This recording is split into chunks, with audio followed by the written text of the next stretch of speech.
pala mga kabayan, meron tayong isang binili. Ako po sila kuya, may channel po ako. Kaya may pasol siya. O mamingwit siya. Ito yung gagamitin niyang foldable. Dito siya opo sa loob. Tapos ito yung ano, gano'n ko ng may tao na nga siya. May tao na siya. So, i-focus ko sa inyo para makita niyo kung paano ang idea ni Kuya.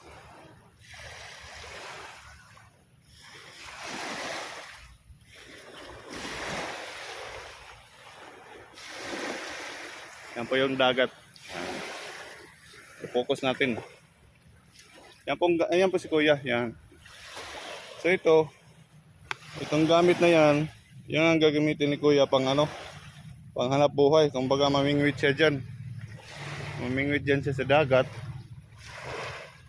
Dyan siya sa upo. Upo siya dyan sa tire na yan. Tapos yung cooler na yan, nandyan na yung baon niya. So magdamag siya hanggang mapagod siya siguro sa laot. Yan, ito yung ayan yung pasol. Ayan si Kuya. Naghihintay pa. Yan. So yung may buhangin dyan sa may parang tupperware, nandyan yung pain niya. So alam ko, hindi ko na bibinggatin kasi bawal yon. Dito siya kumukuha ng pain.